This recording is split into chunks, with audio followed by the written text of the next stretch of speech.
I think we're live. Yeah, I think so. There, Jason.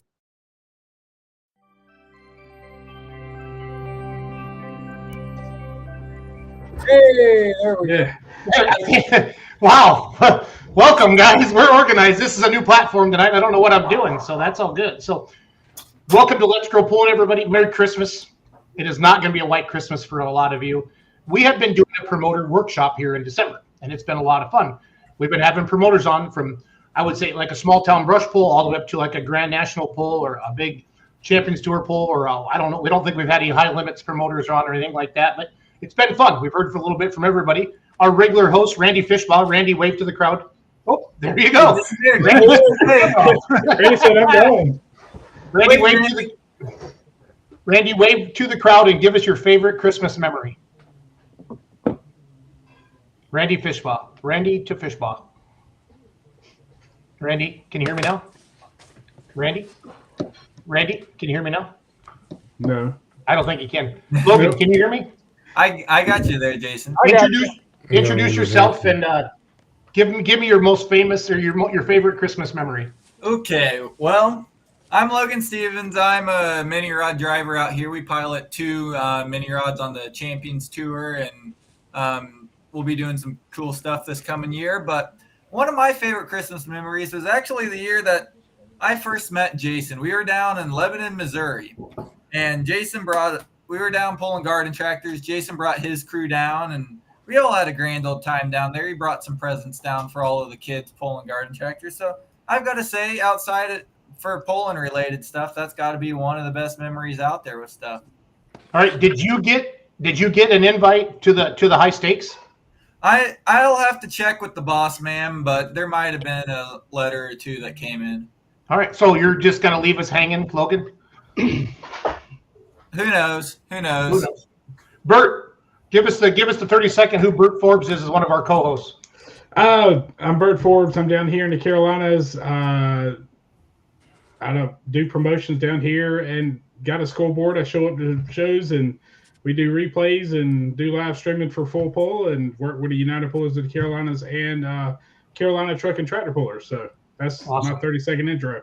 I love it. Randy Fishbaugh, can you hear us now, bro? Absolute. Good. Give us who are you? Where are you from? Give us Bert, what's your most favorite Christmas memory? The year my daughter was born, she was arrived a week late, so she showed up on New Year's. So we showed up. She was supposed to be born on Christmas Day. She was actually born on New Year's Day. So we were all standing around, and my wife said, "I'm ready to have this kid. I'm done with this." And I was like, "Well, honey, what's so bad about that?" She goes, "I'm just ready to have this kid." And then a week later, she showed up, and you saw her here a little bit earlier. If you joined in, she was acting a little crazy and wearing reindeer antlers. So that's been my blessing.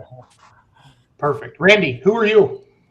Randy Fishbaugh. I'm on the Ohio State Executive Board. We were promoters at Norwalk, Ohio for about 27 or 28 years. And, we just do a few things. Randy doing Randy things. Everybody knows that line. So that's what we do. My most memorable Christmas deal is everyone's good. You can't pick just one of them out. They're all good. Oh, that's so sweet. Randy's in the Christmas spirit, everybody. So absolute. So again, this is the Let's Grow Pulling podcast. We do this every Monday night, and Logan and Randy and I decided to do a promoter workshop for the whole month of December. So every Monday night in December, we've had promoters on from brush pulls all the way to Grand National pulls like we have on tonight. Cody Lewis with the Show Me Showdown out of Macon, Missouri. Tonight we got Chase Smith from Greenwich, Ohio, and also got Adam Harris, the TMP Power Pull from the Carolina Pullers. So, Chase, I'm going to start with you. Who are you? What event do you promote? How long has it been going on? That kind of stuff. Give us the cool stuff about Greenwich, Ohio, Chase. Oh, let's see. Chase Smith from Greenwich. The Greenwich Firemen's Festival has been going on for last year was our 50th year.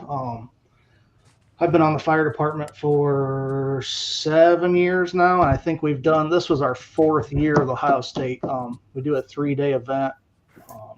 Used to be, we did Friday night was a truck pull, brush pull, and then Saturday night was a tractor brush pull, and then Sunday's a derby. We we went to Friday night of OSTPA, and then we combined the trucks and the tractors on Saturday, and we still do the derby on Sunday, and fireworks afterwards. And we cook meat, I guess you would say. There's shredded beef sandwiches and whatnot, and we sell those too. So it's quite the operation. A year for Perfect. days of fun. So Did you say how many years it's been going on? Did I miss that? last year was the 50th. So 2025 was the 50th. Technically, You're not that old, Chase. So, I feel like it. yeah, that's because you're a promoter. So. Yeah, that's most of it. Yeah. So. I feel the most important thing an adult does, whether you have kids or not, the most important thing I'm going to do as a man is raise my kids. And for people that don't have kids, I think they're a mentor or a big brother or a big sister to somebody in their town, or a niece or a nephew or a cousin, right? Absolutely. I think the most important thing in pulling is promoters. And I know this is the fact because we've all been to pulls that haven't been promoted well, right? And we've been to pulls that are promoted well, and it shows. And I just really, really want to stress that. And that's what's been fun about these promoter workshops, is because we all get on here and it's not competition.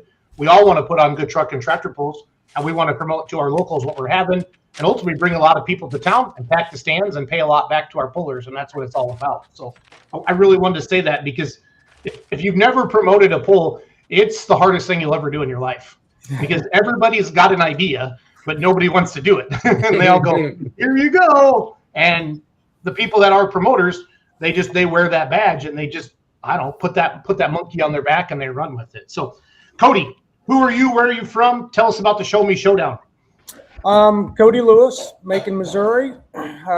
Stephen Schaus and I are promoting the Show Me Showdown with our families, and I say that with a huge emphasis, because my family, I know, and Stephen's too, put a lot of time into it. So I had originally told my wife, "Oh, you won't have to do anything," and she probably puts more hours than anybody into it.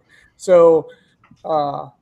So that's what we're doing this year. We had a PPL Champions Tour event last year, just went phenomenal, but we were just a fill-in date because of the calendar roll.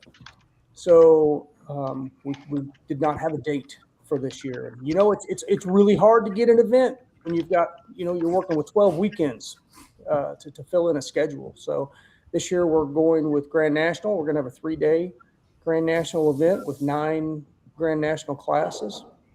So it's exciting. It's super exciting. Since you guys made your big announcement, no, hold on. We'll keep going here. We're gonna bounce around. Adam Harris, I know you as a 20 mule team guy, Diesel Superstock. So that got me excited when Bert said you were coming on tonight. But who are you? Where are you from? And tell us about your event a little bit. And then we'll dive deeper in. It's good to finally meet you, Jason.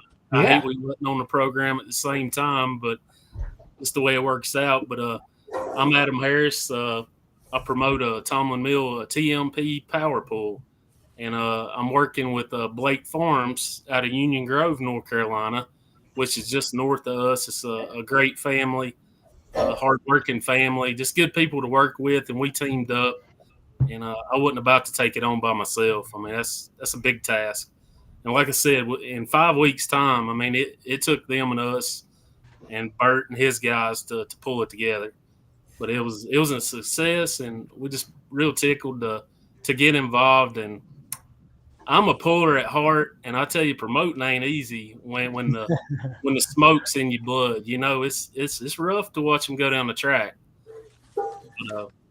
But it was a learning curve and a challenge, and I see now that we got a lot of veteran promoters on board here, and we're looking to see what we can learn from you guys as well. Adam, what town is that in? Statesville. Statesville. Okay. So, Give me like a name. I'm from Wisconsin. Give me a town I would recognize, and how far are you from that? we're 50 miles north of Charlotte, not Charlotte, Charlotte. But yeah, this is kind of NASCAR Central, hometown, Mooresville. We're just north of Mooresville, and I know all you guys heard the Biffle crash last week. I mean, that ain't 15 minutes from home. It's kind of reeking around here. A lot of hurt people over that event happening. So yeah, just that's keep horrible. thoughts and prayers. No, and you read those memes on Facebook. We should be happy that we woke up today or whatever, and we always get stressed out and have a lot of anxiety and things like that. But when stuff like that hits you, that is. And I didn't know Greg Biffle, but Phil Kelly, who I work with on Full Pull Live, comes from the NASCAR area, and they were tight. And I was mad. I was sad that I didn't. He was supposed to bring Biffle by our booth at PRI last week, and he got tied up somewhere else. And that just makes you sick to your stomach even thinking about it. So nothing really clicks for me at Christmas other than, every year's a gift, and we never know when the last goodbye is, and just treat each other like brothers, and just love each other. And I mean, what bigger love is it than the tractor pulling community? I mean, great people. Yeah, you can't beat it. When they will rally around anything and get after it. So, all right, Chase, how did Chase Smith become a truck and tractor pull promoter? That's a great question. I really don't know that. Just fire department was trying to figure out how to make a little more money, and this was what we picked. At the time, I had my first mod and whatnot, and had started pulling with Ohio State, and started to know those guys and seen what kind of quality of show they had. So I kind of proposed that idea, and everybody went with it, and now I've got myself another job. That's for sure. Yeah. Chase, tell people what you pull. I always take that for granted. I know you. So what pulling vehicles do you have, or what ones are you building for next year? Like that new mini rod. Talk about your new mini rod, Chase. Yeah.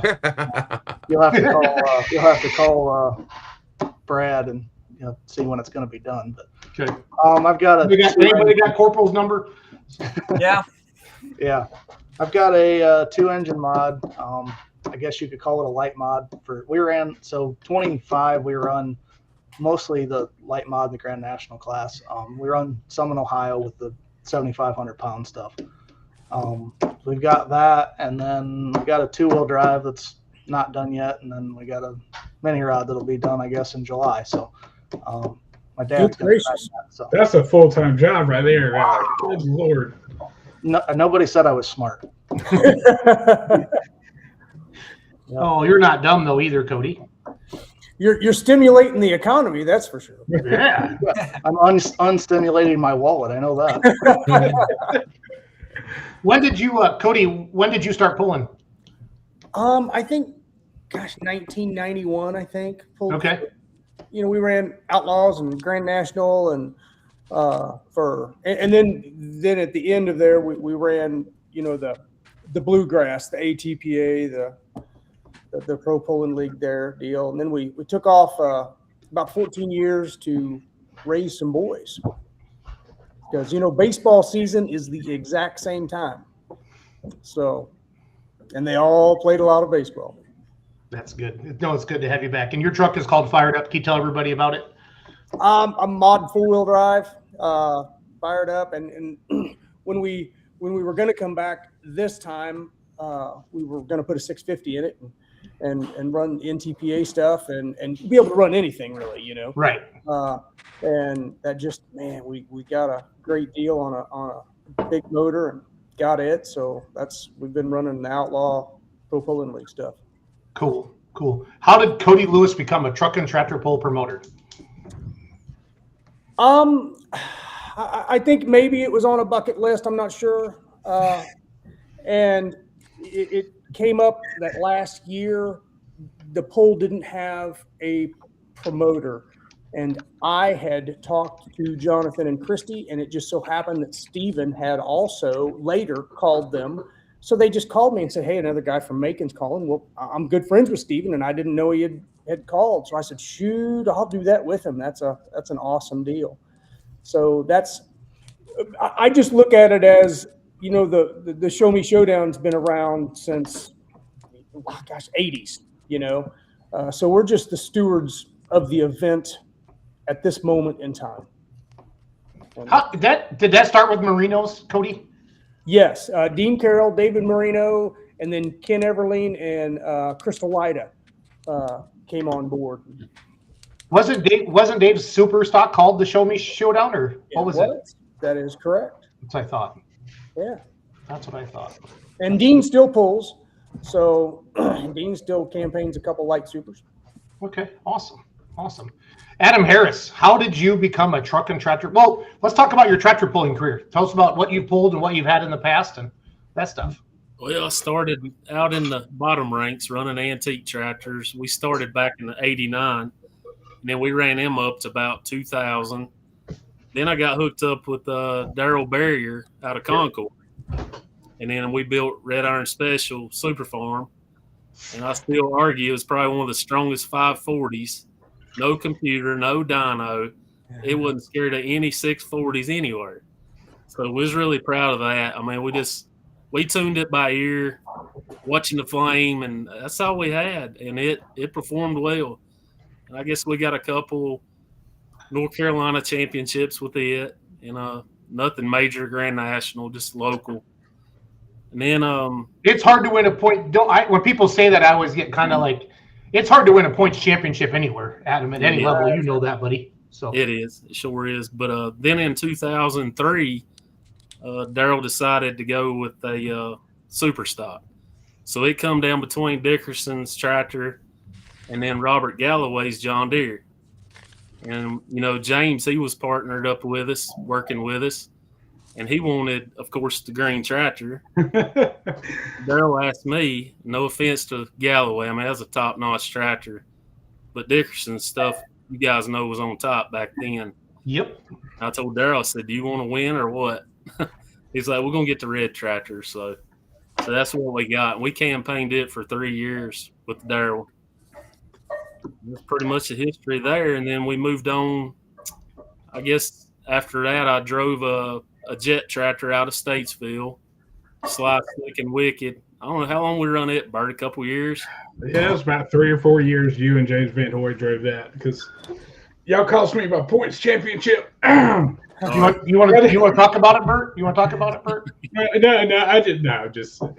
it was the last hook of the year, and we had been playing catch up all year, and I think you and Van Hoy, it came down to the state fair, and y'all beat us right there at the end. So But well, if you want to hone on your driving skills, get on a jet tractor like that with that kind of power. Oh yeah. With a bad rear end in it. If you can drive a third, you can drive the wheels off a Super. Yeah, no doubt. No doubt. Point name. But yeah, then I guess 2009 we debuted the new Super at Bowling Green. Everybody said, "Are you crazy?" I said, "What better place to bring it out?" It was naked, no paint, no nothing, and of course tore it up first pass. So we ran it up till 2018, July of 18. Yeah. Danville, Virginia was the last pass on it. So they're missing it ever since. Got to get back in the game somehow. I like it. How did you become a truck and tractor pull promoter? And Logan, you and Randy are gonna start asking questions after me, so get ready. So. Well, I mean, like I said, we're just doing our monthly deal here, through the summer months for our local. Yeah, talk about that a little bit. You're not like a once a year type of a deal. No, we pull once a month, April through October. Brush pulling. Our local guys, we got some pretty nasty four-wheel drive trucks, some hot farm tractors. We got smoke and some naturally aspirated two-wheel drives. And it's small block mini rods. So, it's a decent monthly show that people can come out, with their kids, and $10 a head to get in. So it's cheap, something cheap to do.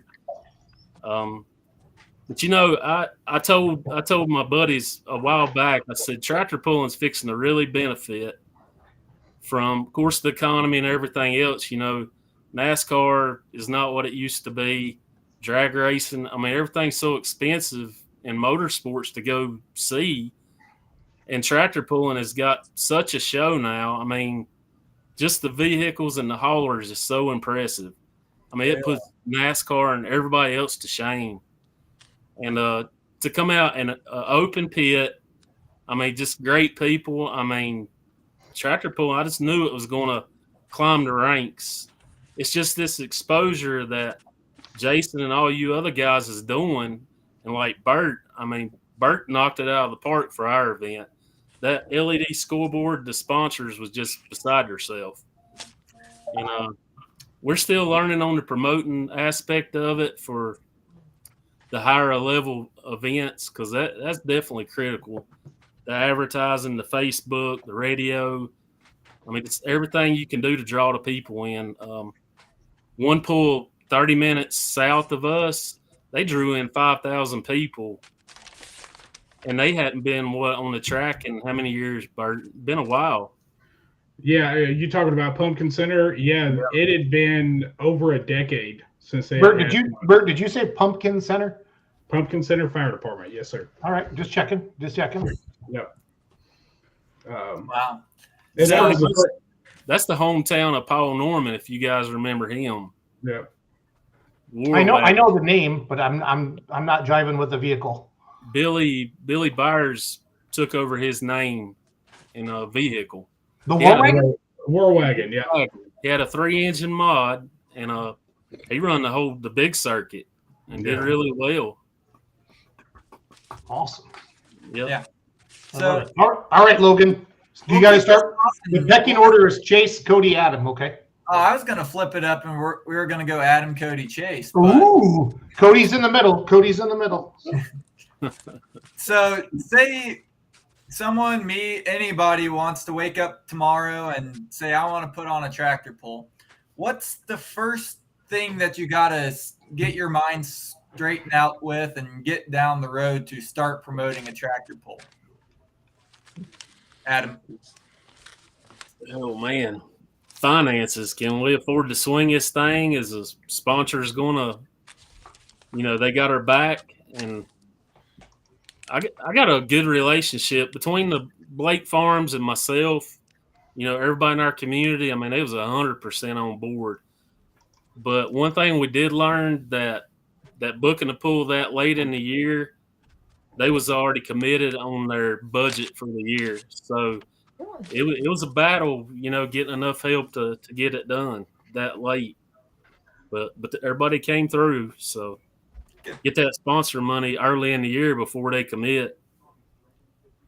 Cody, what's your first kind of point of attack on tackling promoting for a new poll? Well, this is going to sound bad, but I did it just the opposite. I got the poll, Steven and I, we got the poll we wanted and booked it. And then we figured out how to pay for it, because it's kind of like getting thrown in the middle of the lake. You're going to swim or you're going to drown. So, and it was, and he's right. I mean, you start late in the year. Oh my goodness. But no doesn't hurt. So if you don't ask, you're never going to find out an answer, and no doesn't hurt. So that it is. But so Steven, he does anything that has to do with the ag side and the dirt side. Okay. So the park, everything, all I deal with is I want the pullers to be happy, because I'm coming from a pulling aspect. And so I want the pullers to be happy, and I'm talking to the sponsors. So that's kind of our relationship, the way we do that. You need to have multiple people doing multiple things, and you don't need to cross over unless you have to. Yeah. Delegating those jobs to a whole bunch of other people, it helps with the stress, but then again, there's just so much that goes on that one person can't really take care of all of it. Oh, for sure. You cannot.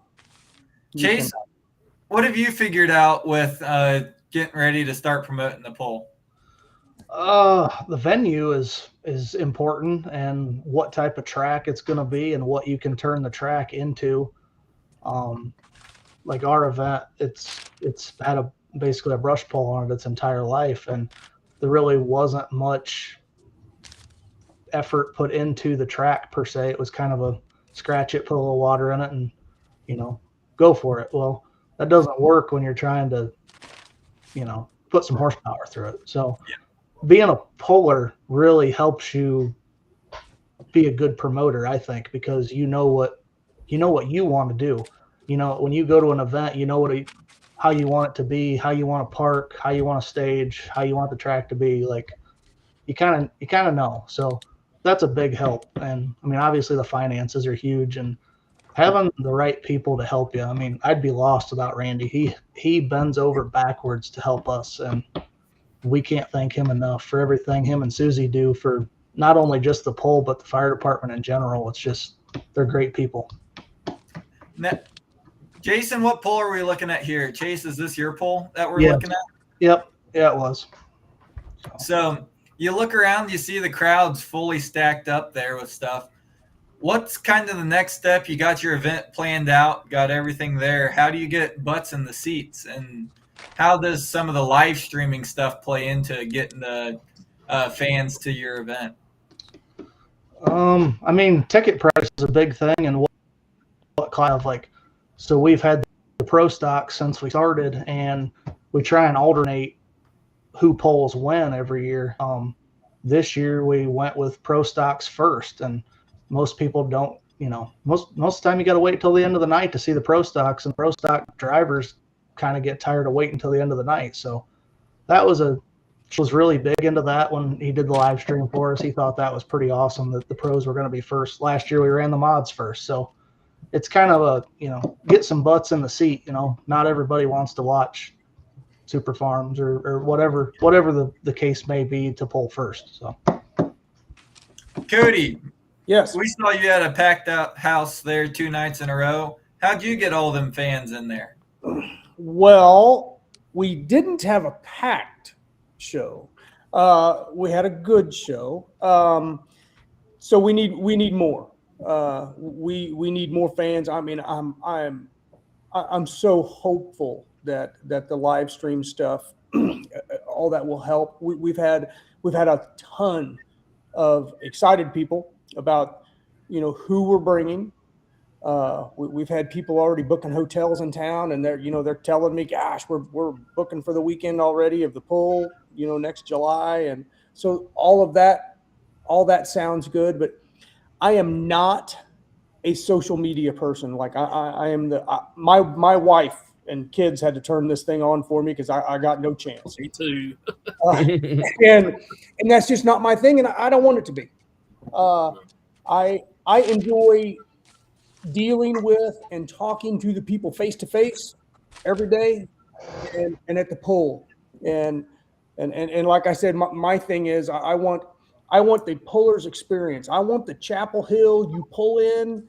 Back when I went there 30 years ago, 25 years ago, gosh, more. You didn't even get the semi shut off, and they were sitting outside your hauler with water and soda, and that's what I wanted. So that's that was what we did all weekend, man. We just kept taking things to these people, asking them if they needed anything, and it's customer service, and that's kind of my part of the deal.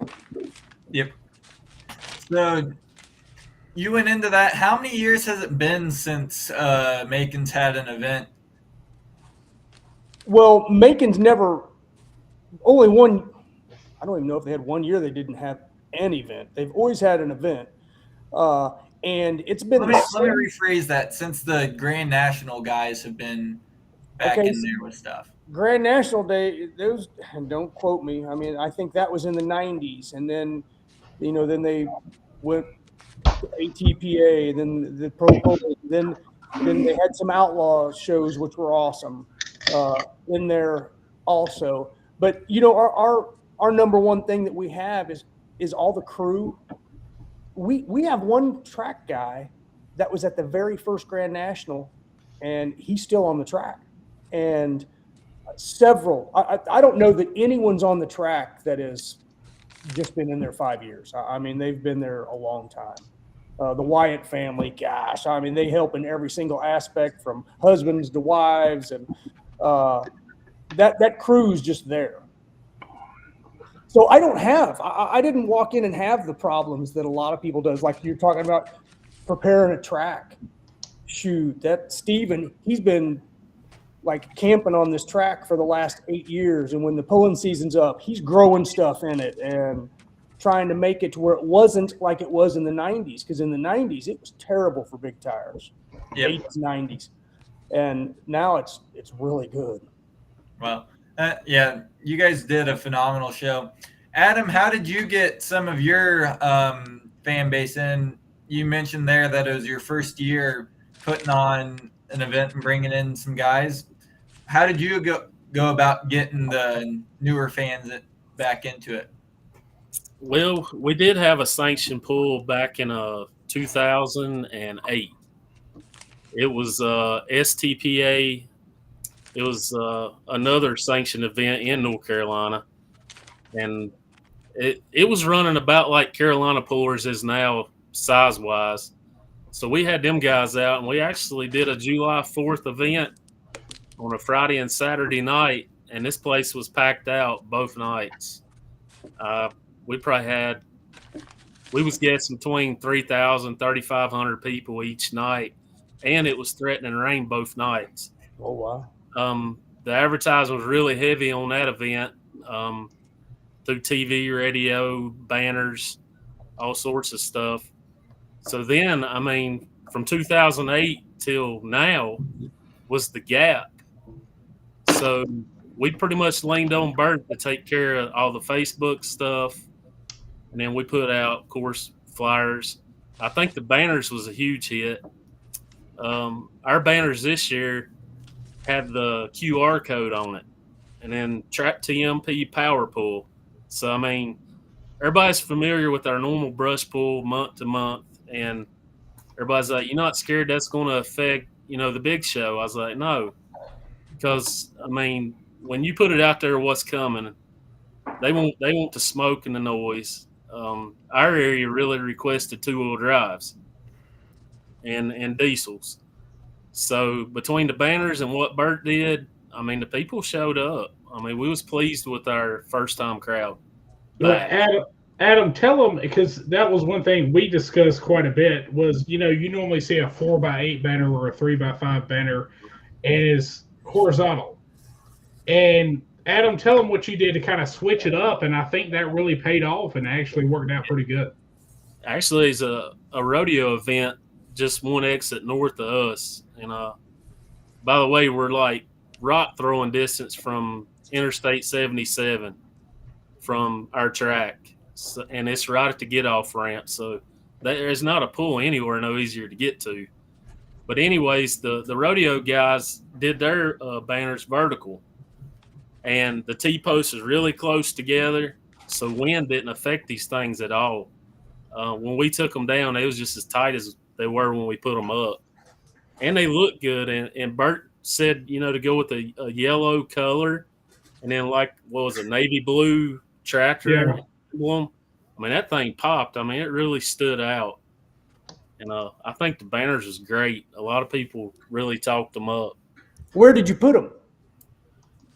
Intersections, just all over the place, like get off ramps on the interstate.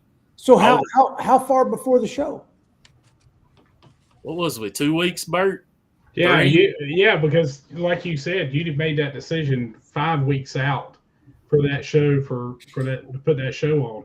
So it was like a mad rush to get everything, set up as far as flyers and banners. And you had a local guy do your banners. Yeah. But yeah, normally what we do around here is 3 to 4 weeks out.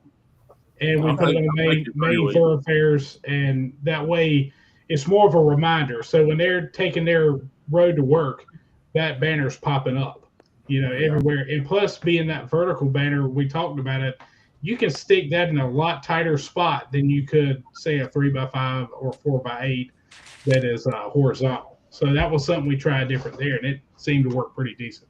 And too, if you set your banner up like in city limits, some of them places is kind of pushy on what they allow you to put up in town. Sure. So it being smaller like that, it's less apt to, I guess, aggravate them and take it down for you. What size is the banner? 3x5. It is. It's just vertical. Okay. Yep. And something else to bring up on that is that we're all worried about the telephone lines and all the fiber optics and all those kinds of things. Being that 3x5, or you can even do 4x8, if you take the telephone pole and the guide wire, they're not going to put any of those wires in between that section. So it will fit perfectly between a guide wire and a telephone pole. So they're not going to run their fiber optics and their other telephone wires in that section, because if something has to be maintained on that pole, then they've got to worry about all the fiber optics. That's what we learned from a local guy here. That's what he said. He said, you can put it up there. You're not going to worry about hitting fiber optics or anything else, waterline, telephone, anything like that, because it is in that section. So that's one thing we talk about with promoters, is either stick it in a tree line, like in a field, or either try to stick it in between that guide wire and that telephone pole. So we're gonna double our amount of banners. Last year we had 20 and just hit all the main big intersections. But this year we're going to double those and go to 40, which they were pretty pricey, but I believe will benefit. I need a picture. I need to see a banner. Do you have one? If not, I've got one here. I think I do. Winston-Salem one, but it's basically, but this is, there he goes. I knew he had one sitting right Heck there. yeah. And it's as simple, and everybody's like, why don't you get all graphic and crazy with it? And the reason why we don't get all crazy with it, if you think about it, if you're going down the road with your headlights and you come around a corner or something like that, you just want something to give the event, the date, the time, the QR code. We put that on the bottom because if you're sitting like at a stoplight or you're sitting at a crossroads, you can just take your phone out and that QR code's big enough, it picks it up. Wow. That's So awesome. it's just something simple, but it gets the job done. And they know that because of the USA East and the Carolina Pullers logo on it, it's not one of their normal pulls. It's not their normal TMP show. And there's nothing wrong with that. I'm just saying that identifies and separates what they got. And I think Lumberton, they used a colored version of that same picture there instead of the blued out version, which is fine. It was just with that color combination, and my uncle came up with this years ago, that color combination shows good at night and shows good during the day. If you get a bunch of colors on there at night, you're only going to see it for a second, especially if you're using a white banner. It's going to bleach it out. You're not going to be able to see what's on it. Like Bert said, if you get too fancy with your banners, like pictures and such, people's way more apt to steal them. They're going to be hanging in the shops. Yeah. We went through that with one promoter. He went full colored and had a picture of a mini rod or something else on it, and it was full colored and fancy. I think he put out like 50. He got like 8 or 10 back. Oh, So if you keep it simple like that, the other thing about it too is like next year, all we got to do is we'll take vinyl, and I can get the vinyl cutouts, and you just put it over top of your other dates, just so you can reuse those banners. And you can get those like banners on the cheap if you got somebody local to do it too. But like banners on the cheap, you can get that 3x5 for like $35 a piece. So and you can design it on there, or like I used, I forgot Canvas or something else, and designed that on there. Basically, sent it to the guy, and that's what he came up with as far as that goes. So, but I mean, it seemed to work out, and you can reuse those banners. If you buy a high quality banner, you can reuse it year to year. There's some Winston-Salem banners that I bet you're 15 or 20 years old. wow. And they just hold up that well. So, Randy, what do you got? Well, what all did you have on your QR code when they flashed that? What all did that tell them? And who did you have do that for you? The QR code. How did you get that? How did you get it on your banner? Did you have a company do that, or did you do it, or? You can go to Adobe Express and just type in, and Adobe Express is free. There are certain parts of it that's not, but this part is. You type in the search menu, type in QR code, and it has a free QR design. and then I will download that QR design, and either, like on that case, we kind of put it together with the logo and that kind of thing, or you can send it to whoever's doing it, and it sends a direct link to either, in this case, it's sent to TMP Power Pole if you scan that QR code, or in some of the cases they don't have their own Facebook pages, so we'll use Carolina Truck and Tractor Pullers Facebook page or UPOC's Facebook page, whoever will benefit the most from it as far as that goes. But we've seen, and you'll see it as soon as you put those signs up, within a few days, you'll start seeing the traffic on the social media page pick up because it's sending them directly to the social media page. It's a great idea for sure. With everything that's going on in the world, that's what it's all about. That's a good idea. So for sure. What's everyone's take on the live stream? So what do you think about what's everybody's take on that? Good or bad? Whoever wants to go first, go ahead, Adam. I hadn't learned enough about it yet. Okay. I'm really not in the loop on that. I was wanting to get involved with it for our last event, and it just didn't pan out between Carolina Pullers and Full Pull Live, right, Bert?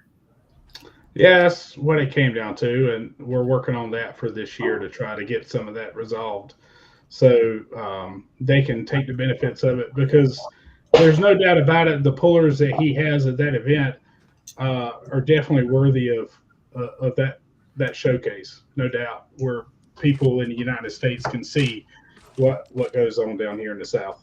I honestly don't think it's going to affect us, really. I think it's designed. If I want to watch Toma and I'm not going to Toma, I mean, it's for that reason. I mean, you local guys, they're going to want to come out and see the smoke and hear the noise. It ain't the same through that live stream. We all know that. So no, my personal opinion, I don't think it's going to hurt us that bad. Okay. What's your thought on it, Cody? Well, I can tell you my hope. Okay, My hope is that it will excite people enough to come out and see it. With showing the pit area and everything that's there, that's part of the show, is going through the pits and being able to talk to these people. So if they can showcase that stuff too, I truly hope it gets people out there. I'll tell you, our number one thing, if we were able to get more locals here, it would change. And we have a good local base, but gosh, there's so many people that are coming from out of town, out of state to the pull. We need to get more locals. So I'm dodging your question a little bit because I don't know. Okay.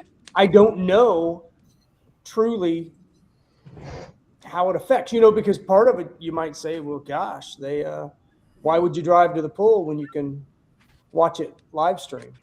Sure. There's nothing like that smell of methanol burning or the diesel smoke, or you get a 2-engine mod and it's pounding the ground when it comes by you. What do you think about that, Chase? What's your thought on the live stream? I'm a big fan of it. From the promoter side of it, we haven't, we did it this year. I didn't have one person say, we didn't come, we just watched it on TV. I mean, so I think it's great for your sponsors and the exposure that you get for, there ain't anybody on here besides Randy and I that knew where the hell Greenwich, Ohio even was. And now there's people watching. It's, town of 1,200 people. How would you ever grow that to, hell, I want to go see like a good time. So from the promoter side, I think it's great. The puller side, I think it's even better.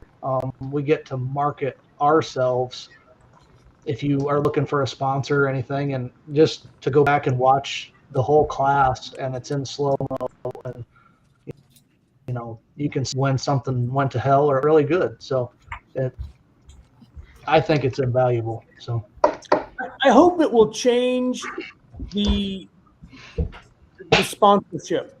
I hope that the sponsors will get enough of a value out of it that they're calling you and asking you. And we didn't lose from last year. I mean, if we lost somebody, it had to be since then because they all wanted to come back on. So I hope it helps that. Yep. Yeah, for sure. And like you say, I think a lot of that the live stream is really good because a lot of it is the when the camera fans the crowd and let's face it, we've all been on the TV, and when they fan the crowd and some of our local people get to be on TV a little bit, there's people excited about seeing that, and it gets them to come back for more, and it really helps like I say, it's valuable for our promoters to get that for their sponsors, in my opinion. But that's just mine. But just getting some of those people on, getting those people a little bit of 30 seconds or 3 seconds of TV time is a lot that people can talk about that, and I think that's really big to get people to keep coming back or to go to another event close that has live streaming. That's just that's my little 2 cents on that one. So for sure. I completely agree with Randy on that. Is regardless of who your live streaming platform is with that, it's not detracting anything from people who are going to come anyways, regardless if there is a live stream or not. And that live stream may open some eyes to, well, we watched it live last year, let's go to it this year kind of deal. For sure. Right? For sure. Cody, what I'm excited about making this is the first time Grand Nationals have been back, right, in a long time. What you starting on a Thursday night, what we can do with social media. Can you guys hear me? Is my mic working? Sorry. Yeah. Yeah. Can you hear me? Okay. Yeah. Sorry. Yeah. Cody, what we're going to do with you having 3 nights like this, Cody, and just build this thing up, the momentum and the fear of missing out as the weekend goes with social and the live stream and stuff like that. That's how you build into a Friday and into a Saturday, Cody. I'm excited about that. So. Well, I mean, we're truly excited. I mean, we're expanding the pit area past what it is, and we're making provisions for parking, and so we are anticipating having a problem, and I hope to. Yeah, I hope we overfill the porta potties, if you know what I'm saying. We tell. I do too. Adam, you pulled Grand National and you've been out on the circuit. You know how popular pulling is in Missouri, where Cody is, and in Wisconsin, where I am, and Ohio, where Randy and Chase are, and Kansas. Sorry, Logan, nobody knows what pulling is in Kansas, but except for a couple people. But we love Logan. What's it like, Adam, in the Carolinas? Because I didn't know anything until Chase Richardson started sending me out to Lumberton to Cody Singletary's pull. Then I became friends with Bert, and I started working with Bert. The pulling fans are just as passionate in the Carolinas, but is there not as many pulls, Adam, or is it just race car? Like, I was never impressed with the crowd they got at Benson, Adam, and it just blew me away. You want to talk about a badass facility, Benson, North Carolina, all pavement, everything. You know what I mean? What's second to none.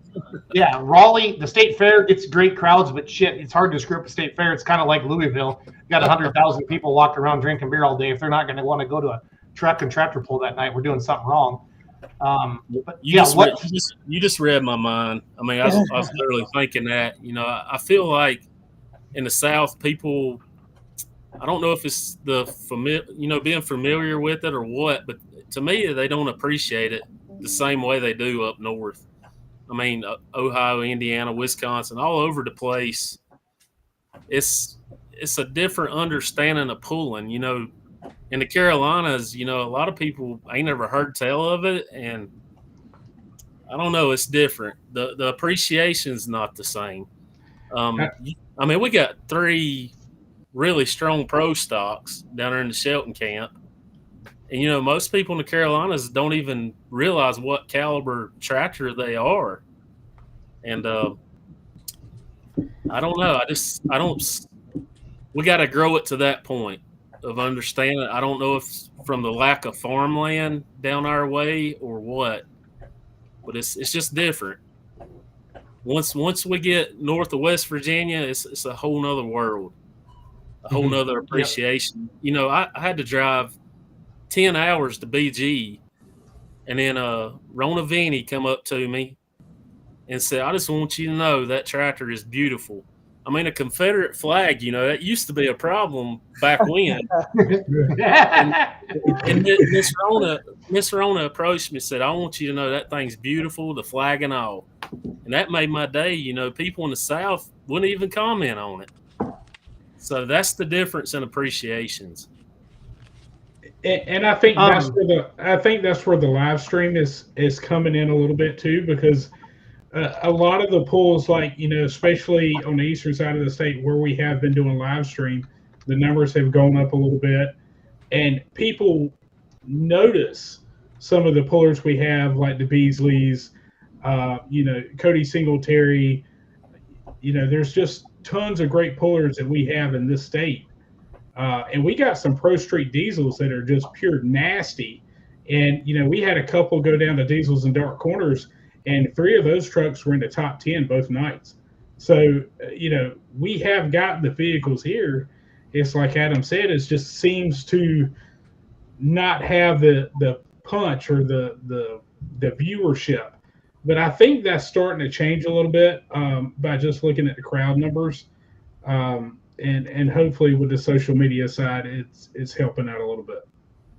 And everybody watching, I'm showing Greenwich, Ohio, because I obviously have access to it with Full Pull Live. I'm not picking on Cody.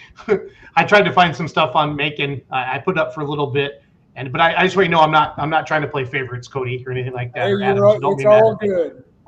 Okay, because Adam, I went rolling through your Facebook page, but I just found a bunch of garden tractors, so I didn't want to put that up right there. No. But I tell you one thing I've noticed too, and Bert, I think we're really gaining ground on the northern states. I'm not going to say the other word, but anyway, we're gaining ground because a lot of northern guys are moving down here, and that's what I targeted last fall. I went to Mooresville, North Carolina, and that's around Lake Norman. You know, Trump's got his golf course and all that down there. There's some high-end people down there, and I mean, you got all these families with little kids and stuff, and them people know pulling more than, you know, Southern people Our do. locals. And oh yeah, they seen them banners, and that drew them. They knowed what they was going to get when they come to it. And I think we benefited from that, and I think next year will be even stronger. Well, I have a question for you guys. Let's say the first truck and tractor pull you ever went to was the local county fair on a Thursday night, and you watched the farm stock classes. Love them to death, okay? Or your first truck and tractor pull ever where was Bowling Green. How are you going to think about the sport differently after you leave that night? Oh gosh. Well, I mean, you'll see the capabilities if you go to a Bowling Green for your first. right. So you know what it is capable of. And we talked about the sponsorship, and not enough people know about truck and tractor pulling. They just don't, unfortunately. And I don't know. Not as many kids are growing up on farms anymore. I mean, that's how this whole thing started. Is you took dad's or grandpa's tractor or truck to the fair, and then just like any men does, how can we make this go faster? And we start giving it fuel, and then we run out of fuel, and then we give it more turbo or more stroke or more bore or whatever. But that's the whole idea.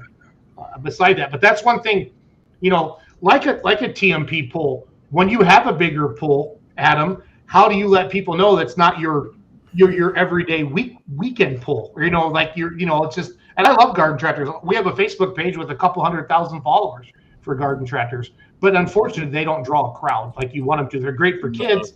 You get them hooked, but I pretty much rely on Bert. I mean, I really do.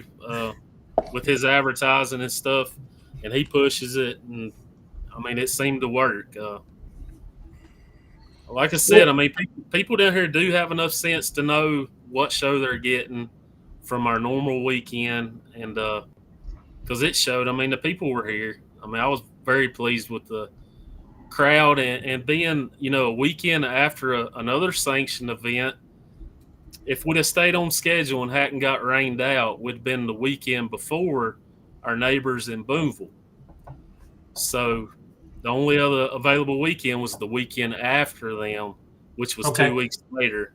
So that really crushed us having to reschedule. No, that's good. That's good. Chase, when do you guys, I mean, you work on this poll all year round, or do you kind of start up in January? Do you have weekly meetings? And I'm going to ask Cody, and I'm going to ask, obviously, Adam the same thing. But because I don't want people to think you can promote a truck and tractor pull and hang up some posters that your beer company made for you 30 days before the event and expect to get a crowd. That doesn't work. So when do you guys start on this thing, Chase? So we'll go sign the contract for the event here beginning of January at Fair Managers Convention in Columbus. I'm pretty fortunate. The guys on the department pretty well just let me handle it and whatnot with that. So, but other than that, like finding the sponsorship money and all that sort of stuff, that starts a few months beforehand and whatnot. And then one of the biggest things is after the poll's over, about a month after, send all your sponsors a thank you card. You wouldn't believe how far that goes. People really appreciate that. Like, I get one, I normally have an aerial shot of, and I send that to all the sponsors, and that's just a little gesture for what they do for us, you know. No, that goes a long ways. I do that in my mortgage business, Chase. After every closing, I write a handwritten letter to the realtors and to my buyers. So that goes a long ways. So we had Foster on, Wesley Foster on, one of the first promoter shops. Logan, Randy, remember that? They handwrite, the FFA kids handwrite to every single anybody that helped with the event, and they always send us one for Full Pull Live every year. So that's pretty cool. So, Yep. That's a podcast worth going back and watching. I mean, anything that Yeah. Wesley does, they put on a master class down there with promoting. So props to those guys. Cody, how is having weekly meetings or text messages? How do you guys plan and prep? And Stephen and I mean, we talk a lot. There's not a week that goes by that we're not discussing something. But as far as last year, if you want to start with like last year, probably in December, we started really pushing. And so then if you go past if we started 3 months ahead, it'd be a bad deal. This time, I made sure. So we had a sponsor VIP tent, and you had to sponsor. Gosh, I think it was 2,500, maybe even 2,000. You could get a couple passes into this thing, and every sponsor. I talked to him and I said, you have to come to the show. That's the deal. And if you're not going to come to the show, we don't want your money, because you have to come to the show because we need you next year. So if you don't come and experience it, you're probably not going to do this for me again next year. You're just doing it because I'm looking at you and I'm talking you into it. So I made sure, and I enjoyed it, going into the VIP tent and talking to every single one and making sure that they were having the experience that they needed to have. And that went over wonderful. And it was all the free alcohol they could drink, or any drinks, snacks and stuff that they could have for the weekend for both shows. And that was one of the smartest things we did. Did we spend some thousands in the VIP tent? Yeah, but golly, they were happy. And we had people come up to us on Saturday and say, how do I get in there? And I said, well, gosh, guys, that's a minimum of a $2,000 deal. And they hand you $2,000 because they wanted to be in there. So it made that big of an impression.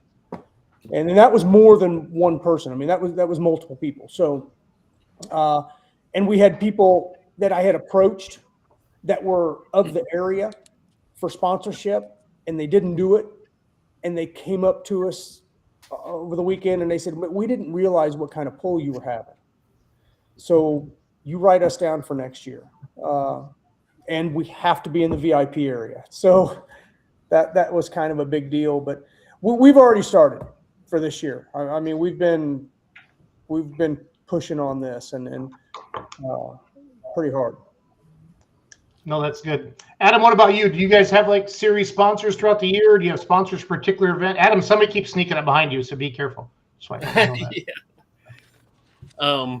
Yeah, we got our normal sponsors that kind of carry us throughout the year, and then probably half of those guys got involved with our one big event, and yeah, well, I mean, we're still, like I said, it was such short notice for us. It was about near impossible to pull it together, but of course we're going to start. As we put the Christmas tree up, we'll go to work for next year, and we look for bigger things next year, hopefully.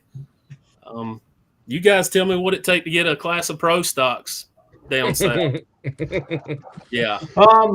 And you're gonna have to put some fuel money up just to get them there. You know what I mean? Right. I think, and you got to get it open. If like for you, Adam, if you did something in the spring or the fall, I think you could get 4 or 5 of them. You know what I mean? And you'd have to start working the phones. I know, like Diesels and Dark Corners, they wanted some bad. They're at the end of October though, and I would say if you said one class is really very, very ag related, it is pro stock. You know, I mean, you think of every pro stock puller, they're tied to farming almost some way besides Mike Connie, and Mike Connie probably farms too, for all that I know. He But, does.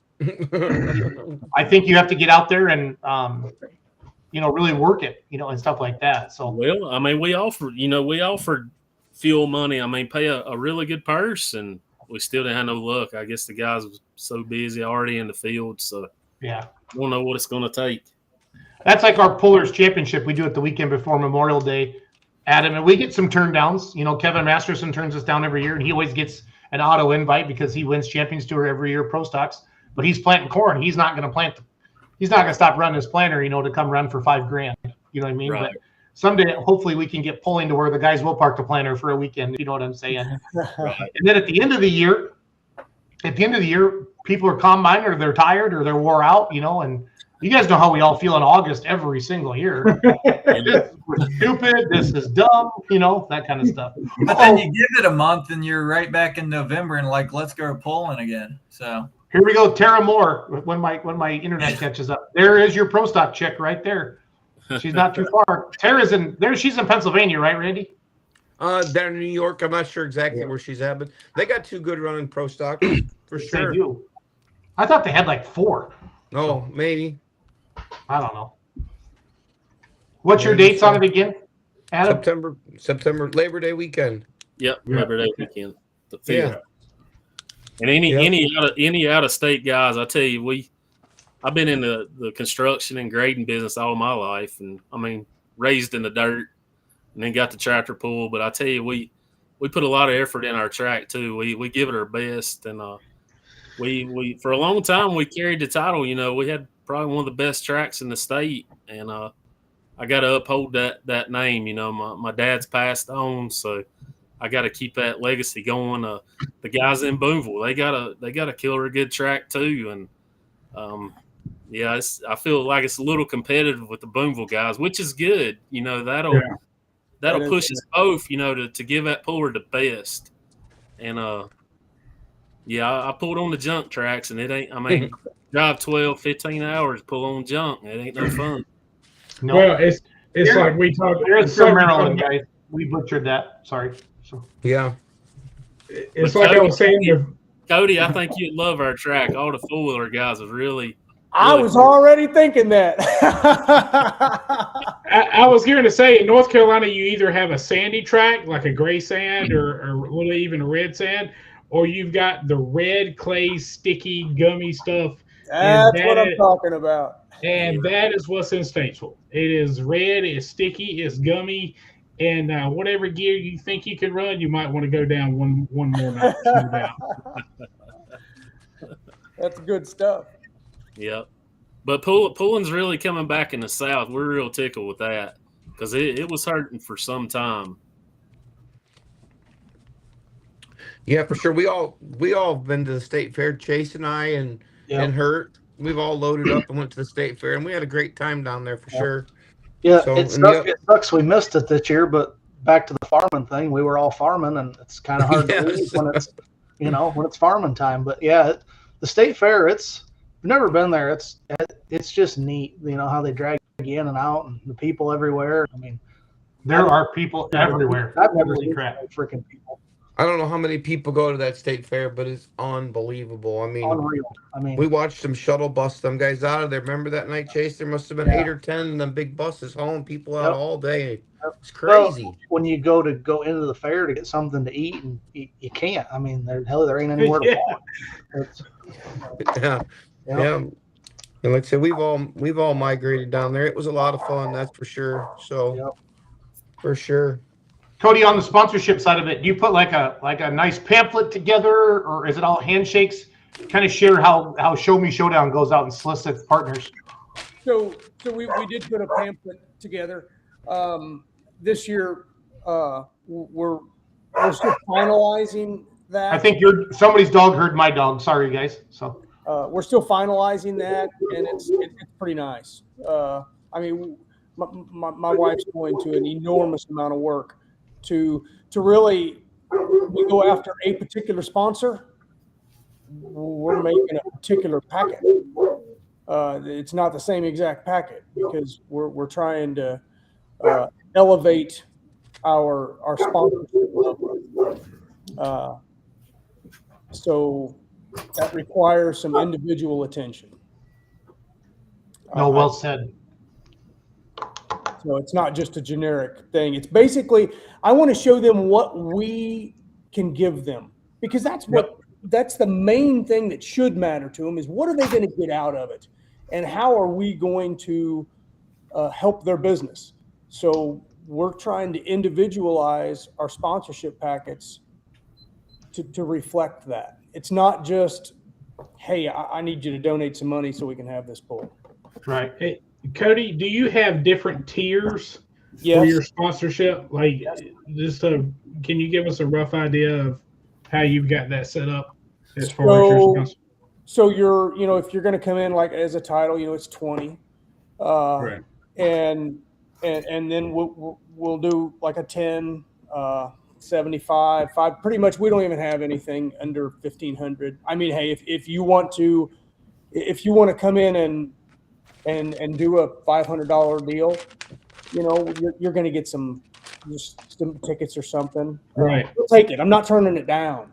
Right. But we're not- Right. But for $1,000, you're not going to get the social media. You're not going to get put on the banners, because all that stuff, it takes so much ahead of time Right. to get that done. So that's kind of what we're trying to do. I like So it. we're working Adam, very hard on what. go ahead, Cody. Adam, what's something that you've seen at another poll that you've brought back to your polls? I tell you, Chapel Hill ranks up there. That's hospitality and being organized. That's one of my favorites. Toma was really good. Just just like you say, catering to the pullers and making sure they're good. Do they need anything? I mean, that's key. As long as them guys is happy and you paying them well, they'll be back. Yep. But I mean, as a puller, like you said, you know what you want. So when they roll in here, you know what you should give them. That same treatment.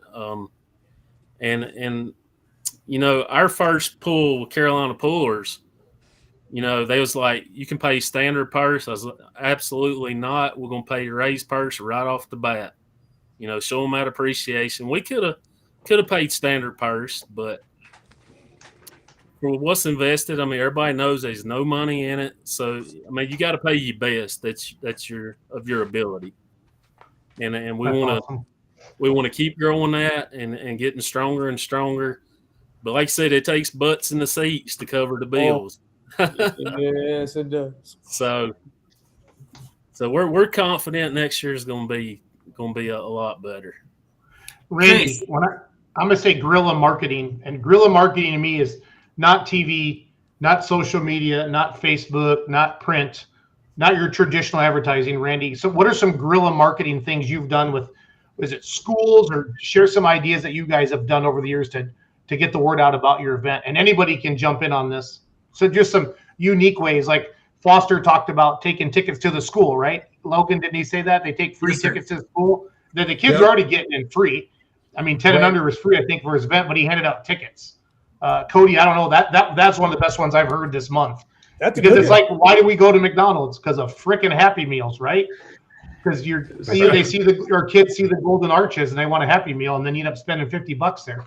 So the kids are getting in free already, but it's okay to give them a ticket. So, Randy, what are some things you've done? I want anybody or some things you've seen. I love guerrilla marketing.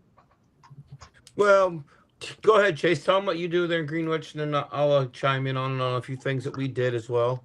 So, I really don't. I like that taking tickets to the school. That's kind of neat, but really haven't done anything like that yet. I guess something that it really isn't marketing, but something that maybe it comes to mind. You know, Jeff Hurt come and pulled with us, and he shucked the blower belt off of one of them, and he give it to a couple kids in the crowd, and I hope that sparks them wanting to come back next year. You know, I think one of them might have been one of my kids, but that's beside the point. So.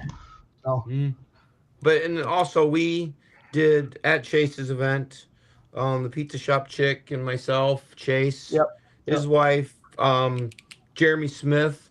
We all threw in a bunch of T-shirts, and we had frisbees, and we had a bunch of stuff like that. And we in between classes, we drove the Gator down through there, and we pitched all that stuff off. And I know a few of our other venues, Mount Vernon, Ohio, I think Ashland, Worcester, a few of our bigger ones, they throw frisbees out every year, and I'm not gonna lie about it. I try to get one. I've got I don't know 8 or 10 of them from Mount Vernon, just hanging in the garage. But I think that really works. They just advertise for their venue, but at our finale, what really I think worked and got the crowd involved, and I'm hoping that it makes people come back, is the finale only had five vehicles, and they had the competitors sign their name on the frisbee, and then they threw them into the crowd. And if you had if you had Jeremy Smith's tractor or had his frisbee and he won, they came down and they gave him T-shirts. So hopefully a lot of the kids, all the kids benefited from that. And then they would let them kids climb around or get their pictures taken with the tractor. And that really seemed to work. It got people excited about it, and we're hoping that will bring them back around for sure. Right. Yeah, I didn't think about that. I mean, we do an event. We've done it the past 2 years now, but we've done an event T-shirt with last year's winners on it. And Sure. As our fire department logo and whatnot on it. But yeah, all that stuff matters. Yeah, the event T-shirts work real well. I mean, you sell quite a few of them, don't you, Chase? So, Yeah, it's hit or miss. If I knew what colors to buy every year, but it seems to. And what size? And what size? Yeah. I've never done that. Yeah. Do you have a 2T or do you have a 7X? Well, no. Just get a dump truck load of youth large. That's always a hot one. Yeah, for sure. The pink ones are always a hot item too. The ladies always seem to get a few for sure. The lime green and the pink for some reason. Yeah. But that seems to be some of our, as you would say, guerrilla. But that I think that trying to get the crowd involved to get them to come back. Throwing that stuff out. Them guys were excited. They're crawling up the fence there trying to get to us. And we thought we had a bunch of stuff. I mean, I don't remember how many shirts that everybody had, but the back of the Gator, I mean, it wasn't heaped full by any means, but there was a lot of stuff there. And should Susie and Bailey, it was like, we weren't to the 200-foot marker yet, and everyone's like, "Oh shit, we got to take our shirts off to throw them out." We'll give you the shirt off our back if you keep coming back. What the hell? But yeah, people got excited about that stuff for sure. So, and frisbees are cheap too. Get them, put your logo on them or put your event on them, and send them up into the crowd. It's a lot of fun too. Get your pullers to do it. So, Randy, what did you do promoting your events in the days before social media? Oh shit. We did billboards, and this is gonna show our age here, Logan. We used to do billboards, and then actually the newspaper was a big thing back then. We did it in the fair books, and we used to print 3,000 or 4,000 fair books. We passed them out to all the people. I mean, That was long. That was all before social media. What's that, Susie? Posters. Yeah, we did posters. Hang them in the gas station or in the pizza shop. We did all of them. We still do those same posters. We get those for all the venues. But we did that, and then we did Semi this. trailer, what? Yeah, we did Yeah. some. Yeah, I had Yeah. a 45-foot freight box that we did. We got a big banner and put on the side of it, and I moved it from. I'd have it out 2 or 3 days at this farm, 2 or 3 days at that farm, and we drug that thing all over the county. And we had pictures on the side of it, for the hog show and the demo derby and the tractor pull. And we had that right in the middle. I actually did it. Had 5 events on there, and they did it for the days that they were there, and we moved it all over the county. That was a good thing to do, but that turns into a job then as well, So, but it was there. We didn't have any social media in the beginning when we were doing all that stuff, so that's what we did. That's true brute force guerrilla marketing there. Yeah, and then we had yard signs too. Like I don't know, 2x2s or something with the little wires you plug in there. And we used to do that for the county fair, and then we advertised on one side of the county fair, and then the other side what we were doing each night. So that was always giving to the 4-H kids when they got their 4-H packet and ask them to pass them out, and then we'd change the dates on them. And I think we still got a few of those in our garage as well. So that seemed to work for us. But like I say, that was years ago. That stuff's not quite as predominant now as it used to be. So. But we used to do a lot of displays like Lumberton. Wayne Lewis used to promote that one, and we would take his tractor down the weekend before and set up like in the Walmart parking lot or somewhere like that was high traffic, and just sit out there and sign autographs all day, that kind of thing.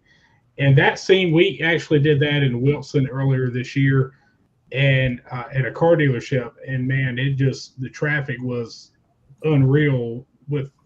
And I think that's a lot of it is putting a face with a name and seeing what kind of technology and stuff is in it. When people realize that it's not just, somebody out there putting in the backyard, and they see the technology and all the equipment and how much money is being spent on it, they realize it's not, just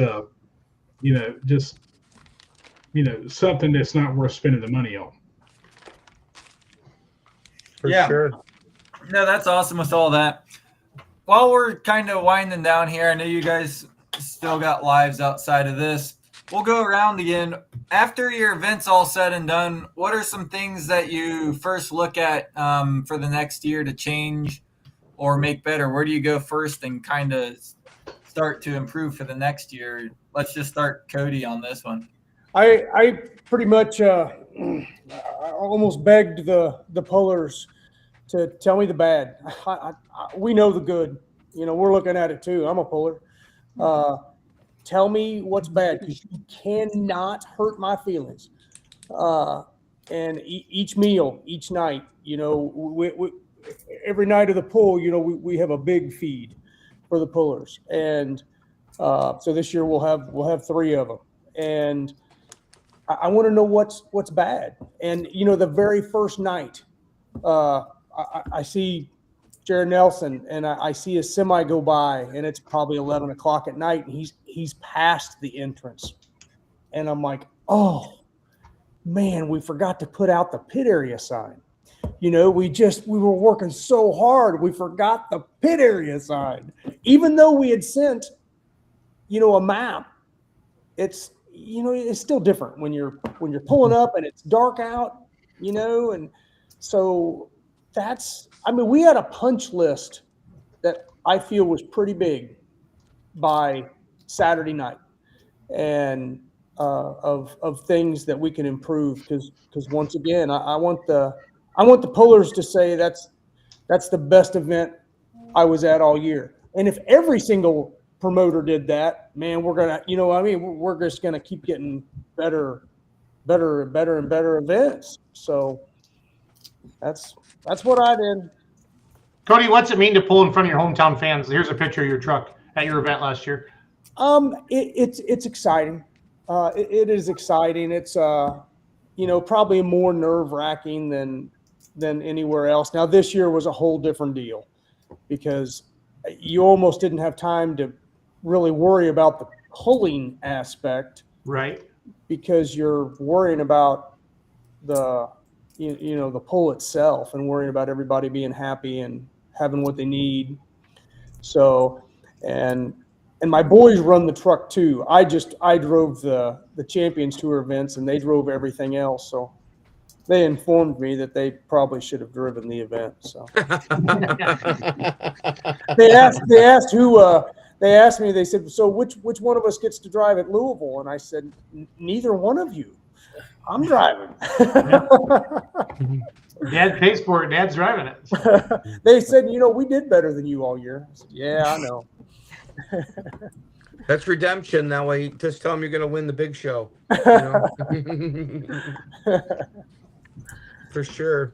Chase, what are some of the things you look at to change to improve for the coming years?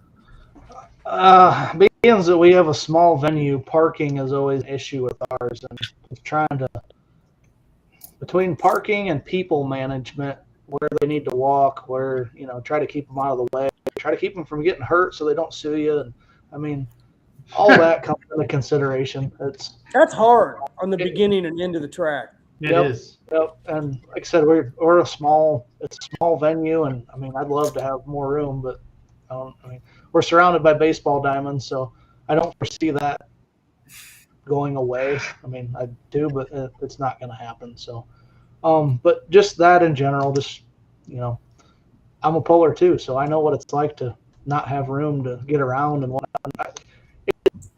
It's went way better than I thought it was gonna. I mean, we had 5 classes last year, and we made some more parking, and everybody was, I didn't really hear any bitching, so I guess, that's all you can go for, I guess. So, For sure. Adam, what do you look at to change and make better with stuff? Well, thankfully, we didn't have any complaints that I know of. We're going to try to regrade some of our seating area. We had bleachers last year and then a lot of lawn chair, up front, kind of like Bowling Green.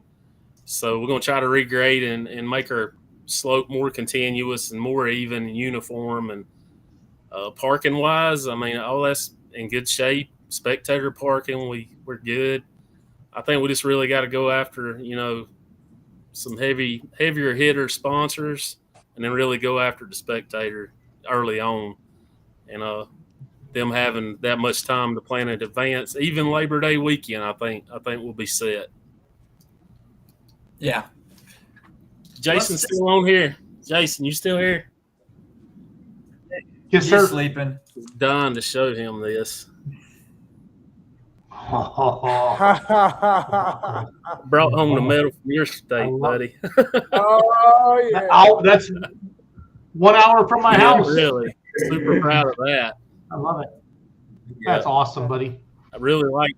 Yeah, Promo will always be my favorite because it's an Right. hour from my house. And they Cody, serve, I love they making serve the best milk. I mean, golly, the Pullers Concierge area, that's where we got that idea from. Toma. I got to hang out like a week with Dave Fund out there, was finishing up our chassis, and I had never seen a cafe or a grill. That's what everybody had for lunch was milk with their hamburgers. We rode in a big Cadillac. As much as you want to drink. Yeah. Cody, what's one thing that just absolutely worked for you that I'm going to do this every year? Okay, so you want to know the silliest thing that I took for granted that we got more comments on? Yeah. I Yeah. have no idea why people don't own a lawnmower and mow the flipping grass when the pullers pull in. Not a brush hog, a lawnmower. Mm-hmm.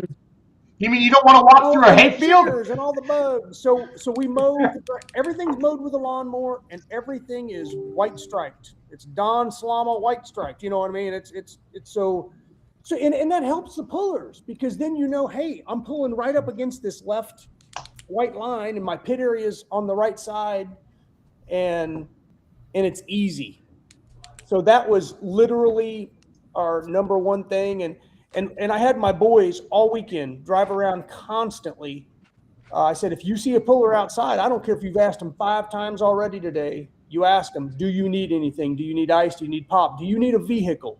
Do you need anything from in town? We'll get it. You can have my vehicle. You can go get it.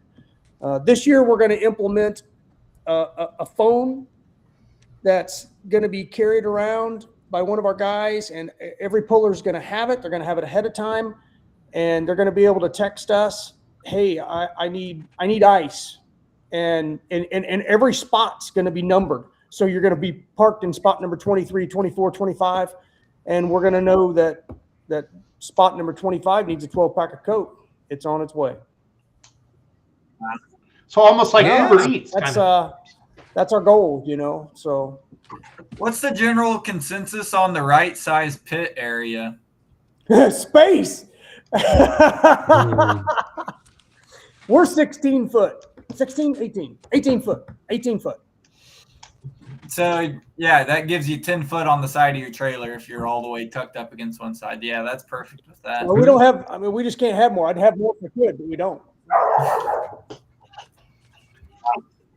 Chase, what's your aha moment, Chase, there in Greenwich? Like, holy crap, I can't believe that worked, or I got to make sure I remember this next year. Well, I don't know. The fact that it just all comes together and it works, it's a miracle. I mean, I don't really know that I have an aha moment per se. Do you guys mow your We grass, do. or do you Yeah, use a brush yeah, hog? we mow our grass. We weed eat around the the guardrails, and yeah, we try pretty hard. I mean, it's not a very, I don't know what you'd want to call it. It's not a Taj Mahal, but we do our best. That's all you can do. Well, that's what, and this whole idea with these promoter month, I purposely didn't invite a bunch of Grand National promoters on here. I invited Cody on here because you guys have seen his passion tonight. He wants to be the pull of the year, and he says it out loud, and that motivates his ass, right? But you can still go to a Greenwich, Ohio, and it doesn't have to be Toma, Chase, but damn it, your pull is nice. It's nice. It's clean. It's organized. There was food, everything you need. You know what I'm saying? So that's where sometimes, like, not everybody can be a Toma or a Macon, but damn it, you can make what you have great. And it has to be on for your time. local people. If it says 7 o'clock, Yeah, buddy. it doesn't mean 7:03. It means the son of a bitch better be running Right. at 7. I So- agree. Yeah, the start time is the start time. It's not just a suggestion. Yeah. That is a fact. I've never heard anybody bitch that, well, they started, 3 minutes early. I've heard lots of them about late. So Yep. Adam, what are some of your success stories as a promoter? I know you haven't been doing it forever, but like, what are some things like, damn it, that worked. That's a good idea. I just been able to pull it together that short a notice. It'd have been easy to say, forget it, not this year. We'll try next year. But the guys was down, one or two events this year running for points. So, we hated to see them guys shorted out of some hooks this year. So we just took a chance and went for it, and it paid off. No complaints. But we did start on time, didn't we, Bert? It was on No doubt. No doubt. we had a flyby lined up to come over. Right on the dot showtime. He was late. Oh, 5 weeks time, we didn't have time to schedule a fighter jet flyby, so we'll try that next year. That's awesome. No, that's what you, as a promoter, you need to remember that you are the boss.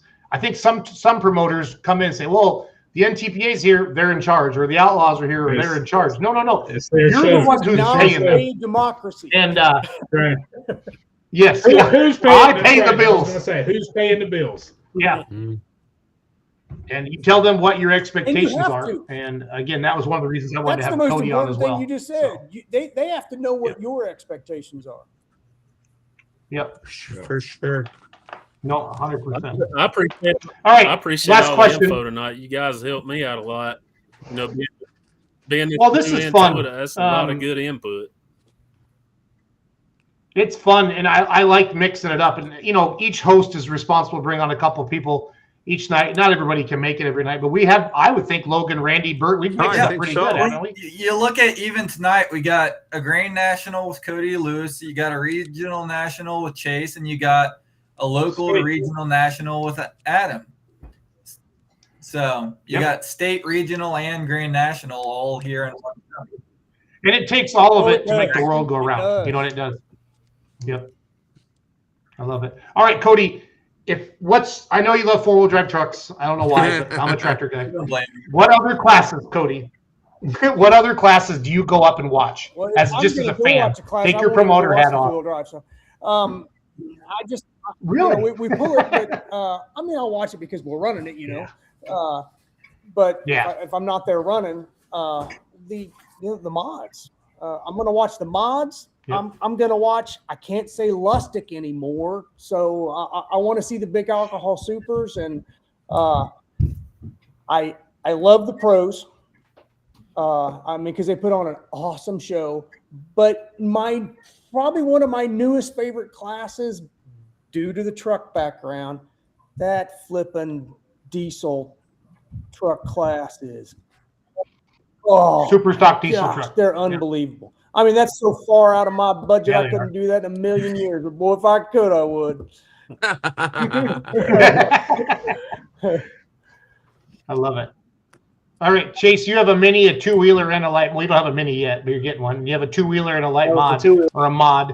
What are some of the classes that you enjoy watching, The Chase? Unlimiteds for sure, and I don't really want to do that just because of how much work it is. But I'm gonna, my own tongue, diesel super tractor, like that's. And I hate diesels. I'll be the first one to say that. I respect it. I don't like diesels, but diesel super, they're just fucking cool. I mean, They are cool. Yes, they are. Colin Ross and them guys, it's just the shit's cool. It's just nasty. It looks like a lot of work, but it's cool. So, yep, that's about it. Adam, what about besides diesel super? Adam, If what do I you like win to watch? that Bud? 1.6 billion, I'm coming after Colin. I'm gonna have a. That's what it's gonna take, just so you know. I think the driving ability would be close, but the budget, we done talked it over. If we hit that one, we're gonna have a tractor and trailer. It's gonna be called the motor toter. Just the whole engine, spare engines for the track. Not definitely supers, pros, unlimiteds. I'm gonna stay old school.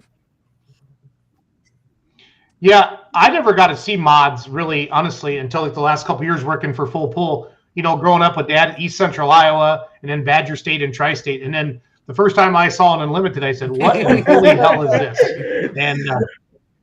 And we're having unlimiteds on Feature Week this week on Full Pull social media, and those guys, you would think they have the most money. Okay, they have the most FU money in pulling, right? If you have an unlimited. And they're the coolest out of everybody. They don't care. Like they party the hardest. They're the most fun. Everybody comes to the same pit and they joke around. Joe Ader comes around. They just pick on each other. And if somebody has a bad pass, they just hammer on each other. Like they're mean to each other. Like poor Billy Beers. That poor guy. I don't know. It's fun being around them, and I've just been blessed the last couple of years to be around all those guys. It's a hoot. But hey, Adam, I got a quick story real quick. So last year in Rockwell, my dad drives my tractor, and he made the best pass on all year. And he was in first place. And Dan Mayer, I was sitting next to Dan announcing, and I said, I freaking jumped over the fence, ran out and interviewed my dad because he wasn't getting on it, hard and coming out of the hole. And Dan goes, well, the good news is, Jason, you're in first place and there's only one tractor left. But the bad news is the next tractor is Colin Ross. And he went about 30 feet by us and just pulled back on the throttle. And I'm just like, damn it, That's an Gina. impressive ride. I'm ready to see Bauer get in there and lock horns. That'll be Oh, he will. No. Don't you think old Kent Payne and the boys are just getting ready? And Doug Meisinger, who works on my tractor, he came out with a whole new setup last year. Once he gets that thing, they're all coming. And Colin wants it. Colin's like, whatever, kind of not. He's not going to tell you he's bored, but he's ready to. He wants some competition. Payne's there. I was just reading this for the show. But, yeah, they got a lot of stuff left there in the tank to go after the Ross boys. Hey, I did call Wayne Purser last week, and I said, Wayne, we need that, that 7-engine, 8-engine, 9-engine, whatever that flipping mod is that Tim did for you. We need that thing in Macon. And so he says, well, I can't guarantee I'll have that thing ready yet. So come on, Wayne, we need that tractor. No, that thing's gonna win the internet like a new pro stock at Louisville when it rolls out of the trailer the first time. So we did the Tim Engler podcast with No Practice podcast. Mackenzie and I went down and helped Tim set it all up, and Tim That showed me was some awesome. pictures of it. Unreal. Yep, that's pretty neat. Well, guys, this is great. Merry Christmas to everybody. Cody, can't wait to see you this summer. Chase, good luck this summer. Adam, I'm gonna try to get my butt out to North Carolina and see you. I got to get out to Chase's pool last year. Randy, thanks for hanging out with me this past week. Randy Fishbaugh stayed at my house the past 2 nights, or not last night, but the Friday night and Saturday night. We had a little beer money pulling team Christmas party, and Randy came up for that. Him and his wife Susie. We went antiquing. I love antiquing now. That was fun. His wife goes in and buys stuff, and then Randy just asks like the history of the town, and he learns a lot. Yeah, a lot it was of fun. fun. We got to see a lot of neat things. We drove around. It was cool. We had a lot of fun. We got to ride around in the Tesla. Man, that thing is pretty badass. I'm telling you. That thing. Everybody, when I first got it, all the liberals flipped me off, or no, all the conservatives people flipped me off. And then when Elon took over, everybody's flipping me off now in that car. So I just kind of. I never thought I'd say that thing about an electric car. The first thing you think about an electric car, it's like smashing on a golf cart. I'm telling you, it's badass. It Does it make the noise like? Does it make the noise like on the Jetsons when they floor it? The noise. Just the guy in the passenger seat does. Yeah, the guy in the passenger seat makes that. We've talked about doing that, Chase. We talked about doing that. And Adam, this is fun to meet you finally. I mean, I've watched your tractors over the years, and obviously Diesel Super has always been my favorite class growing up, watching John Klug and Ernie Ropp and all my heroes. I tell you, pulling. I remember at Toma. Super. I think it's the year we got the buckle, and Blagrave and us, and I think Henderson, Stray Horse. 3 of us was in the pull off, and up and Adam John Deere. Neil Gettinger. And I tell you, if you sitting in the bullpen and Edson comes to you and says, "I'm pulling for you," you're our shot at winning this. Now, buddy, that'll make your head blow up. But I mean, really, it was humbling for Esden to make a comment to a little rookie guy like me, cheering me on. That was one of my highlights right there. Yeah. That's something my dad said to me the other day. He's like, I can't believe that I'm pulling with my heroes, and I can actually, we actually have a seat at the table, and hear my dad say that was pretty neat. Supers are making this year. Oh, I'm well aware of that, Cody Lewis. I'm well aware of So that. I have buddy. one last question for everybody, and it revolves around what you guys were just talking about. Tell us who your hero is, Cody and Adam, Chase. Who is your pulling hero? Who is it? Gosh, I mean the Holmans. I mean that's okay. I don't know how you could say any more. I watched and watched. Yeah. I did not in 20 years of running any Grand National stuff or Michigan stuff or Ohio stuff when I was up there. I didn't not see them go down the track. Sure. Because I wanted to watch the whole shot. For sure. What do you think, Adam? Who's your hero? I'm going to have to go with the hometown guy, Bobby Bess. He was an old super stock puller. He's been to Louisville, Chapel Hill. He's been around. What's his tractor I don't called? know Adam? if he had a name. I really don't. I don't remember a name being on that tractor. I really don't. Yeah. He was just an old dairy farmer that was hooked up with Hypermax, and he just knowed how to do it. But I mean, driving. Well, he was a very good dairy farmer if he was You got spending that money right. at Hypermax. Adam, I want to be clear about that. So. He probably told me, the most about how to drive them and how to maintain, and I'd have to go with Bobby Bess, the hometown guy. What do you think, Chase? Who's yours? That's a loaded question. I My grandpa's kind of minded me into pulling, and I mean he was at the start of mod pulling. They built their first one in '73 and '80s and whatnot. And, with Ohio State. with Ohio right? State, yep, with Ohio State. I got on with that, and then built a truck. And next to that, the Banner brothers. I was probably 6, and we were at Field. And Dave got both hitters in the pull-off, and it was just him. And he ran them both again, just hard as the fucking things would go. And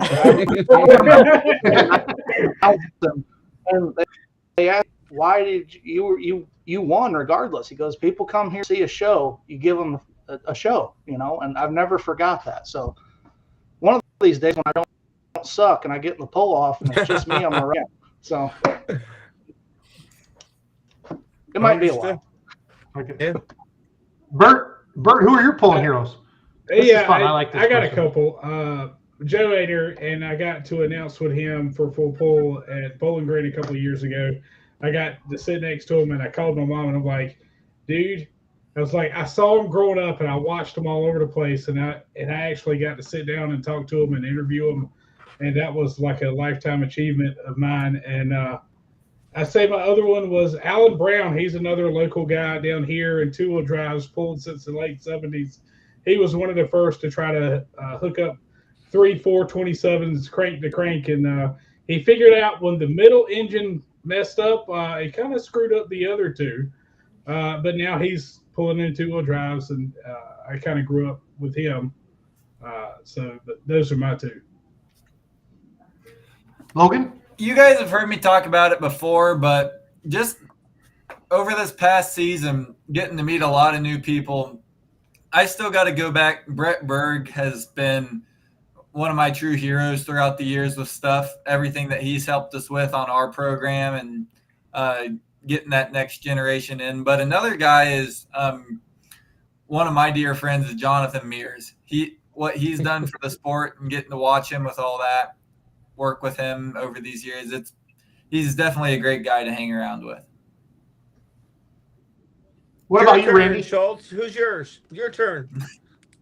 Oh, it's Ernie and Warren Ropp. Yep, the Iron Elk John Deere Superstock, and I don't even like John Deere tractors, but that was the tractor that Kelowna, Iowa was about 45 minutes from where I was born and raised down in Marengo, the home of Travis Schlabach, who actually is the mayor now of where I was born. Every year for my birthday, I just wanted to go see the Iron Elk because Dad would go down, to get a tractor. We'd pick up parts, and I'd always ask to go in the back and see the Iron Elk, because it was back in the shop. And one year, Dad said I was like 5 or 6, and they didn't take me down there. He said I just cried until like 9 o'clock at night, and then they just they loaded me up. They called Ernie and took me down there like at 9:45 at night so I could see the tractor. There was a picture of me in the dark in my pajamas sitting in the wheel well. So that's just those were some pretty neat times. Going to the pools back then. There's so many things to do, guys, now on the weekends. But there was a time where truck and tractor pulling was it. And that's why we saw 70,000 people at the Pontiac Silverdome. And we're going to get back there. We're going to get back there. We're going to have to get creative. We're going to get a little more entertaining. But we're going to get back there. And we're going to have to add seats and make it. Oh, man. I hope so. Forward to that I want that problem. Yeah, that's always a good problem to have. So, Yes, well, guys, Hey, We never got to hear Randy's. what's Randy's? Merry Christmas. We gotta hear Randy. Oh, Randy. Can't forget Damn about it. that. I thought I was gonna do a Randy thing and get out of that question. That's like Not with this group of guys, Randy. yeah, like Chase said, that's a pretty loaded question. I mean, I'll have to tell you, a few years back, I got the John Mumal Award for the PPL. And just by standing on that same stage up there that Kevin Masterson was up there, and with Shannon Lashner's dad, with Bill, and all of those guys, I don't know that I can say that I really have one. I never would have dreamed that I could ever get to do what I'm doing. Just being able to travel around and even to get to sit here tonight and talk with all you guys. It's just a privilege to be able to do all this. So I don't know that I have one hero. I have a bunch of them. Everybody's my hero. I really like the way everybody does. You like to learn stuff every day. But if I had to single-handedly pick one, I'm going to have to go with the Grandview Gangsters. Them guys, the Pro Stocks, they've really escalated that class. And Kevin Masterson's a great man to talk with. And after Don passed, and then Daryl and Patrick, those guys are pretty damn cool guys to hang out with. And so if I have to pick one single person, I'm going to go with Kevin Masterson. So that's my, I guess he'd be my hero that I've always looked up to, and with them Pro Stock tractors for sure. So I love it. yeah, I love it. Well, guys, at hour 45. So it doesn't feel like it takes. We've been on this for hour 45, but this is great. So Cody, Chase, Adam, thank you again. Adam, great to meet you. Chase, thanks for your hospitality this summer. Cody, looking forward to making. Logan, Randy, Bert, we got one more show here in 2020. One more, we do have one more, right? Yep. 29. Okay. So we'll do one more promoter show here, and then I think we need to get the Boyds on For to talk sure. about their dad. Oh, We got to get yeah. that done. Get Greg and yep. Get Yeah. Greg and Austin on, and that'd be neat. Or no, Austin's Austin would Greg's be, boy, that'd be right? his grandpa. Yeah. That'd be Yeah. his grandpa. But that's really the pulling lineage, right? Those two, Yeah. Greg to Austin, I think. No, Mike had a pro stock too, Mike didn't he? and I forget his son's name. Okay. Steve, Mike, Yeah. Greg. Yeah, but yeah. When I interviewed Kevin Masterson in Chapel Hill a couple years ago for Full Pull Live, he said Steve Boyd made him a Absolutely. better pro stock puller. I mean, that's Masterson No. doesn't talk a lot unless you keep him up past 2 a.m. Then he gets fun.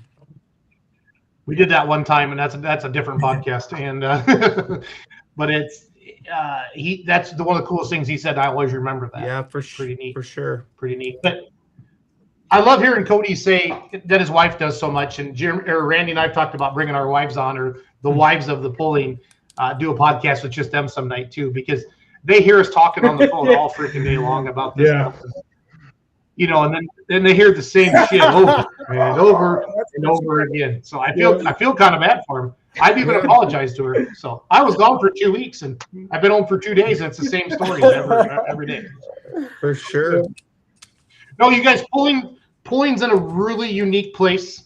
The next couple years are going to be Critical. another explosion. What this IHRA guy's doing is going to make everybody else step up, and it's gonna be an arms race. It's going to be fun, and I would sit tight and hang on to your hats, because hopefully this thing's a turnaround for the payout for the pullers. I'm excited. I know the NTPA, they're not going to sit still, and the Outlaws and everybody like that. And Adam out there in North Carolina, love what you're doing. And Chase, OSTPA is awesome. So I mean, it's good. It's good, guys. I like where we're heading, but we got to get these payouts up more. We got to get sponsors in the sport. We do. We have More great eyeballs. events around So. Missouri. I mean, we're so blessed. Our local Excalibur events, they're awesome. The Outlaw event, awesome. I mean, we've just got a ton of awesome events. Yep, I agree. Adam, I'll try to sneak down.